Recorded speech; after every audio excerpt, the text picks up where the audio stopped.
Merci Madame la Présidente. Alors, Monsieur le Président, comme vous le savez, la ville d'Ajaccio fait de l'accès au logement et plus particulièrement au logement social une de ses priorités absolues. De nombreuses démarches sont en cours en ce sens. Ajaccio a notamment été la première ville de Corse à délibérer en vue d'une régulation des meublés de tourisme afin que leur développement ne s'opère pas au détriment de l'accès au logement des Ajacciens. Par ailleurs, l'augmentation de cette offre ne doit pas nuire à celle de l'hébergement professionnel. Enfin, cette activité ne doit pas avoir de conséquences négatives sur le cadre des habitants de la cité impériale.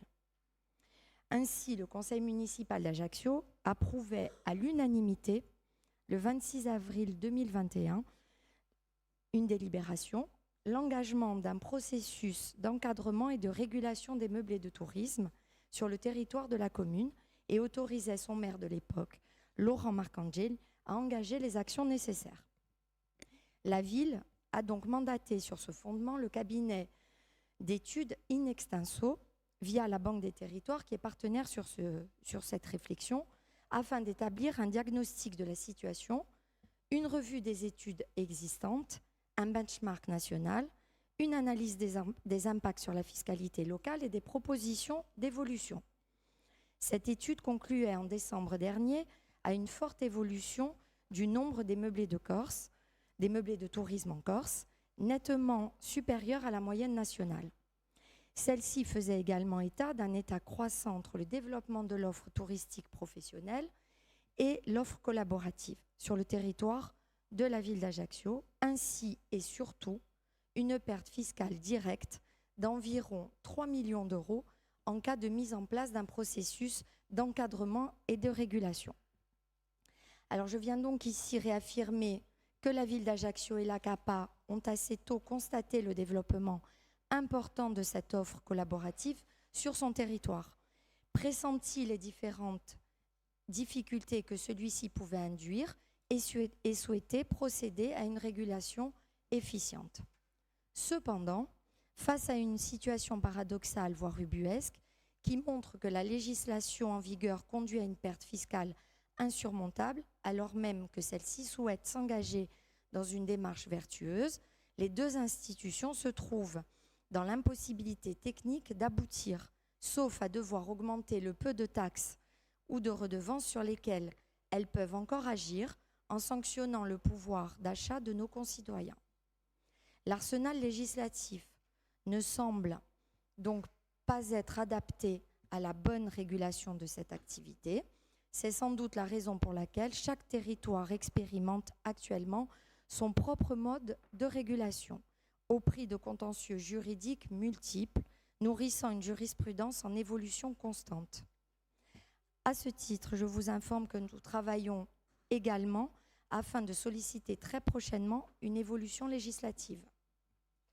Si je requiers votre attention aujourd'hui, Monsieur le Président, c'est pour savoir si la collectivité de Corse, dans une démarche volontariste clairement affichée, serait en mesure d'aider les communes en prenant à sa charge un mécanisme qu'il conviendrait alors de rechercher, le déficit fiscal induit par la procédure dite de changement d'usage.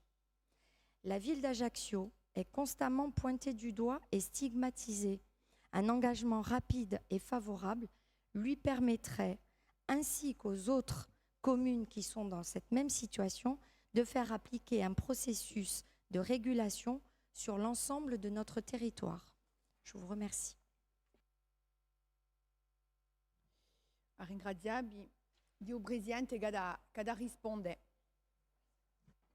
Bon, merci pour votre question. Elle nous permet de réaborder l'espace d'un instant et dans le cadre contraint d'une question et d'une réponse orale la problématique des meublés de tourisme sur laquelle l'Assemblée de Corse a très récemment délibéré de façon complète dans le cadre d'une motion présentée par Corinne Front et ensuite amendée, complétée et qui pose les bases de l'évolution législative et réglementaire que nous allons demander en la matière. Je rappelle que cette question des meublés de tourisme a également été évoquée techniquement dans le cadre juridique et politique beaucoup plus large de la réunion de Beauvau du 7 juin dernier.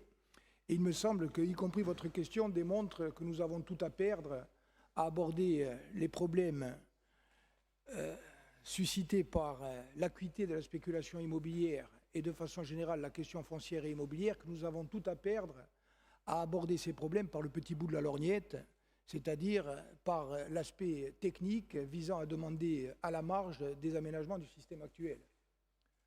Il me semble que votre question fait cette démonstration de façon imparable. En gros, nous sommes aujourd'hui dans une situation qui est catastrophique d'un point de vue global.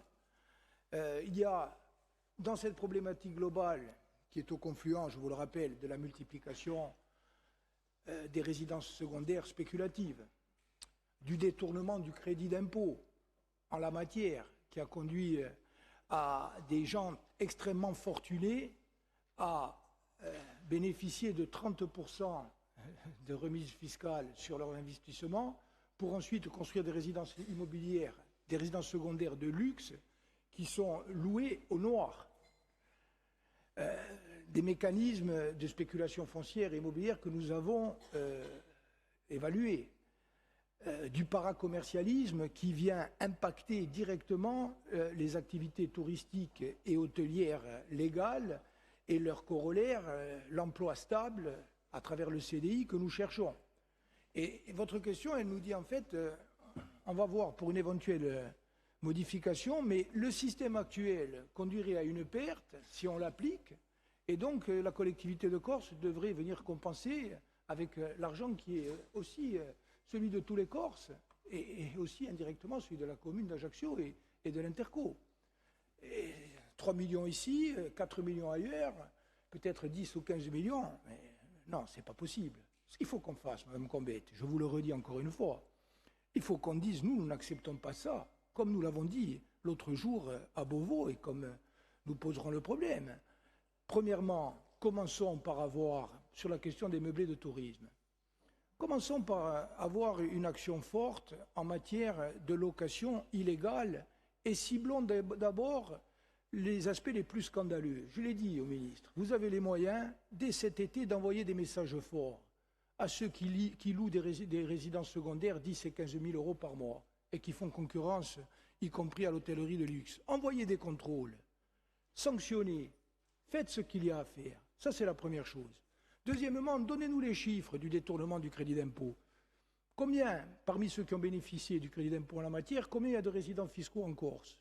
Et combien il y en a ailleurs qui ont ainsi financé des opérations qui sont ensuite directement spéculatives? Sur la question des meublés de tourisme, question qui là aussi mérite autre chose, nous le savons, que des approches grossières. Il y a aujourd'hui en Corse, des familles corses, qui bénéficient de meublés de tourisme à titre de revenus complémentaires. Et ce n'est pas à cela que nous avons vocation à faire la guerre, et nous en sommes d'accord aussi. Nous savons qu'il faut avoir une approche différenciée, et je vous rappelle que nous avons acté ensemble, dans le cadre de la motion du 25 novembre 2022, les points essentiels autour desquels, à mon avis, nous avons vocation à délibérer. Je vous proposerai qu'on le fasse dès la fin du mois de juillet, et que ça soit intégré, y compris dans la discussion au titre de propositions portées par la collectivité de Corse, avec une nouvelle législation, une nouvelle réglementation en la matière, avec l'obligation de déclaration des meublés de tourisme, l'autorisation de changement d'usage, l'inscription d'un numéro d'enregistrement, l'exigence d'une déclaration d'activité, la mise en place d'un contrôle de conformité, la limitation du nombre de meublés par commune et par région, la limitation du nombre de meublés par copropriété, la limitation du nombre de loueurs ou foyers fiscaux, la limitation aux seuls loueurs physiques et enfin la sanction de toute activité de location qui se ferait sans numéro de référencement. Autour de ces principes-là, avec également, à mon avis, mais nous en débattrons, une territorialisation de la compétence d'ensemble de régulation des meublés, même s'il appartient ensuite aux communes, je dirais, dans le cadre d'une subdélégation, de mettre en œuvre cette politique. Si nous faisons ça, nous allons légaliser, donner un cadre à la location, qui est une location complémentaire, qui est une location vertueuse. Nous allons identifier la réalité, nous allons nous donner les moyens, et puis en corollaire de ces nouvelles règles, il doit y avoir le changement de législation fiscale.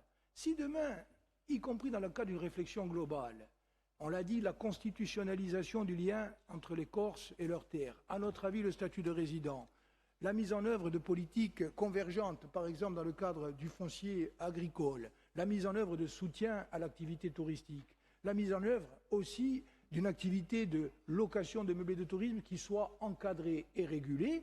Nous aurons nécessairement les ressources fiscales nouvelles qui nous permettront de financer la mise à niveau de la politique que nous voulons mettre. C'est la réponse que je veux vous faire. Vous terminez, vous savez que globalement, je pense que si la sensibilité politique d'où est issu le Conseil exécutif était en responsabilité aux affaires d'Ajaccio ou à la CAPA, la politique du logement, de façon générale, ne serait certainement pas celle que vous mettez en œuvre. Vous avez été élu, vous la mettez en œuvre, nous respectons bien évidemment et le choix du suffrage universel et les choix qui sont faits par la commune et l'intercommunalité. Vous avez parlé du logement social, je finis par là. C'est aussi un des éléments de réponse, même si ce n'est pas la seule réponse. C'est-à-dire les Corses, on n'a pas vocation, mais je sais que ce n'est pas votre intention, à dire il y a le logement social pour les pauvres, pour caricaturer, et notamment pour les Corses, et puis il y a le reste pour d'autres personnes. On a une vision équilibrée de l'accès à la propriété. En ce qui concerne le logement social, c'est l'office de la CAPA qui le met en œuvre, qui met en œuvre la politique. Vous savez que nous l'accompagnons, et nous l'accompagnons aussi dans le cadre d'une contractualisation dont je viens de proposer pour faire suite à une sollicitation du président Moretti, que nous la renouvelions, cette convention, que nous l'approfondissions, afin que nous puissions aider le plus complètement possible l'office public de la CAPA à mettre en place une politique active de logement social dans le cadre d'une politique globale que nous souhaitons être renforcée, notamment en ce qui concerne la lutte contre la spéculation